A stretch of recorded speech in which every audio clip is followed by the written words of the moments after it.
የኢትዮጵያ ሰብአዊ መብቶች ኮሚሽን በሕግ የተሰጠውን ተልዕኮ ለመወጣት ከተለያዩ ተቋማትና ባለድርሻዎች ጋር ይሰራል።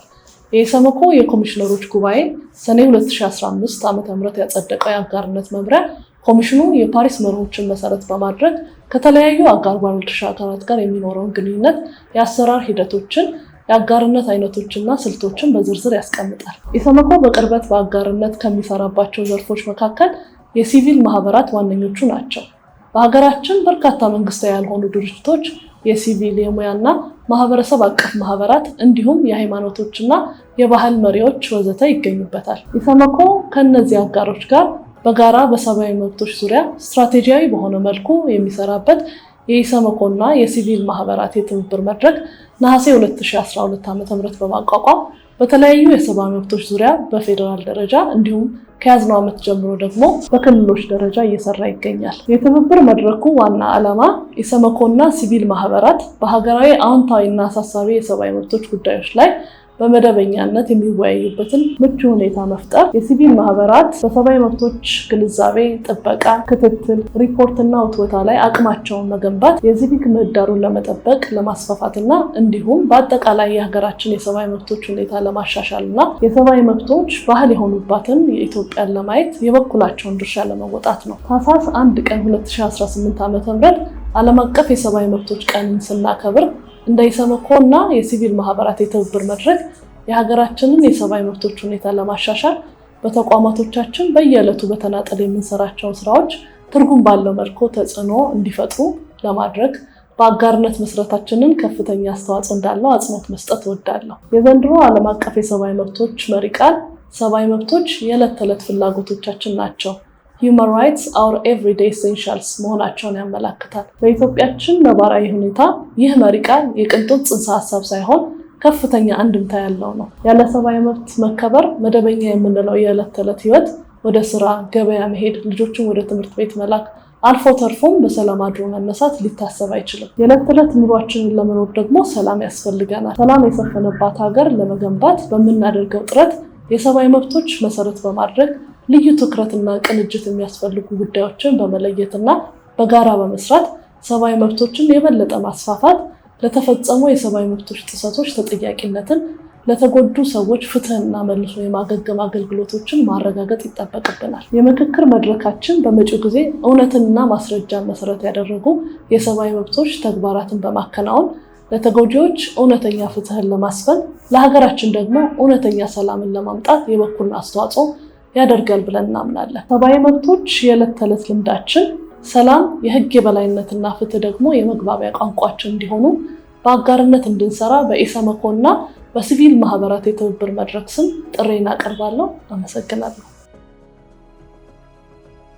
ሰብአዊ መብቶች የዕለት ተዕለት ፍላጎቶቻችን ናቸው በሚል መሪ ሀሳብ የሚከበረው ዓለም አቀፍ የሰብአዊ መብቶች ቀን መብቶች ከህጋዊ ማዕቀፍ የላቁ መሆናቸው እንድናስታውስ ያደርገናል። የሰብአዊ መብቶች የሰዎችን ደህንነት፣ ክብር፣ ነፃነት እና ፍትህ የማግኘት መብት የሚገልጹ የዕለት ተዕለት ህልውናችን ወሳኝ ጉዳዮች ናቸው። የሽግግር ፍትህ ተጠያቂነት እንዲሰፍን፣ እውነት እንዲረጋገጥ፣ ተጎጂዎች ካሳ እንዲያገኙ ብሎም የመብቶች ጥሰቶች ዳግም እንደማይከሰቱ ዋስትና የሚሰጥ በመሆኑ ውጤታማ ትግበራው በርካታ ሰዎች ለዓመታት ያጡትን ደህንነት፣ ክብር፣ እውነትና ተስፋን ይመልሳል ብለን እናምናለን። የሽግግር ፍትህ ዓላማ ያለፈውን ስህተት መለስ ብሎ ማየት ብቻም አይደል፣ ይልቁንም እንደ ማህበረሰብ ለመገንባት የምንፈልገውን ሰዎች በፍርሃት የማይኖሩበት፣ የታፈኑ እውነቶች የሚጋለጡበት እንዲሁም ተጠያቂነት በማስፈን በዜጎች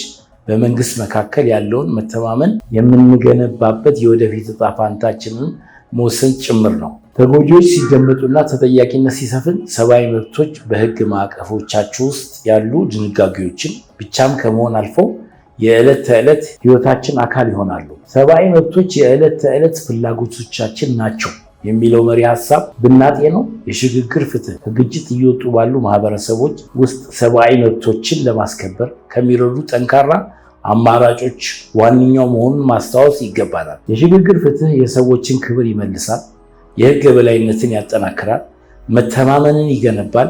ከሁሉም በላይ ደግሞ ቀጣዩ ትውልድ በፍትህ ላይ የተገነባ ሀገርን እንዲወርስ ለማድረግ ይረዳል። የሽግግር ፍትህ በኢትዮጵያ ስኬታማ እንዲሆን ሂደቱ በውይይት መድረኮች፣ በፖሊሲዎች ወይም መደበኛ ተቋማት ውስጥ ተገድቦ መቅረት የለበትም። ይልቁንም ለእያንዳንዱ ማህበረሰብ ክፍል መድረስና ሁሉም ባለድርሻዎች ባለቤት እንዲሆኑ ማድረግ ይኖርብናል። ሂደቱ በተጎጂዎችና ለሰብአዊ መብቶች ጥሰቶች ተጋላጭ በሆኑ ሴቶች፣ ህፃናት፣ አካል ጉዳተኞች፣ አረጋውያን እና የሌሎች ማህበረሰቦቻችን ፍላጎቶች እና ቅድሚያ በሚሰጣቸው ጉዳዮች ላይ ተመስርቶ ሊቀረጽ ይገባል። ያለንበት ወቅት ዘላቂ ሰላምን ለማረጋገጥ የምንተጋበት እንደመሆኑ የሽግግር ፍትህ ሂደቱ የዜጎች ተሳትፎን፣ ትርጉም ያለው ትብብርን ብሎም ተጎጂዎችን ማዕከል ያደረገ እንዲሆን ለማድረግ የላቀ ጥረት ይጠይቃል። በመሆኑም ዓለም አቀፍ ሰብአዊ መብቶች ቀን ስናስብ ሁሉም ባለድርሻ አካላት ይህን እውን ለማድረግ እንዲሰሩና ሰብአዊ መብቶችን በእርግጥም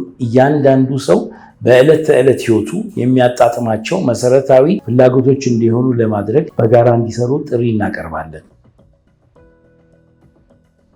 የዚህ ዓመት የሰብአዊ መብቶች ቀን የሰብአዊ መብቶች መሰረታዊ ፍላጎቶቻችን ናቸው በሚል መሪ ቃል ሲከበር በፍርድ ቤቶች ውሳኔ መሰረት እንዲታነጹና እንዲታረሙ እንዲሁም እንዲቆዩ ወደ ማረሚያ ቤቶች የተላኩ የህግ ታራሚዎችንና የቀጠሮ እስረኞችን የዕለት ተዕለት የሰብአዊ መብቶች ሁኔታና አያያዝ እንድናስተውል እድል ይሰጠናል። የእርምት ወቅት ሰብአዊ ክብርና መብቶችን ያከበረ መሆኑን ማረጋገጥ በጎ አድራጎት ሳይሆን ከህግ የሚመነጭ ግዴታ ነው። በኢትዮጵያ በማረሚያ ቤቶች የሰብአዊ መብቶችን ጥበቃ ለማጠናከር በርካታ ጥረቶችና ተነሳሽነቶች ያሉ ቢሆንም ማረሚያ ተቋማት አሁንም ድረስ መሰረታዊ መብቶችን በበቂ ሁኔታ እንዳያሟሉ የሚያደርጉ ተደራራቢ ተግዳሮቶች ያጋጥሟቸዋል። ከነዚህም ተግዳሮቶች መካከል የታራሚዎች ከልክ በላይ በተጨናነቀ ሁኔታ መያዝ፣ የበጀት ውስንነት፣ የመሰረተ ልማቶች አለመሟላት፣ የህግ ድጋፍ አገልግሎት ውስንነት፣ በቂ ያልሆነ የጤና አገልግሎት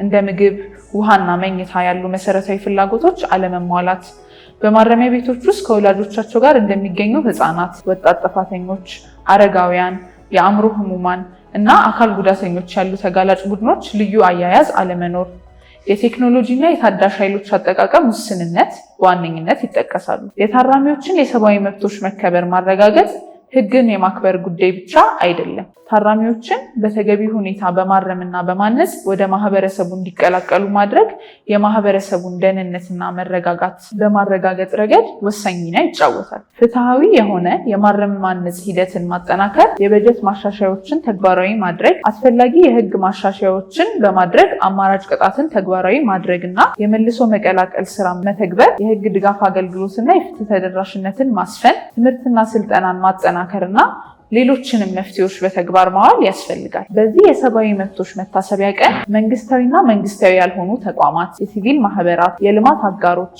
እንዲሁም መላው ማህበረሰብ የሰብአዊ መብቶችን በሁሉም ቦታ በተለይም በማረሚያና ማቆያ ማዕከላት ለሁሉ ተፈጻሚ እንዲሆኑ ለማድረግ ያላቸውን ቁርጠኝነት እንዲያረጋግጡ ስንል ጥሪ እናቀርባለን። የህግ ታራሚዎችና የቀጠሮ እስረኞች ሰብአዊ መብቶች መከበር ፍትሃዊ፣ ሰላማዊ እና አካታች ለሆነች ኢትዮጵያ።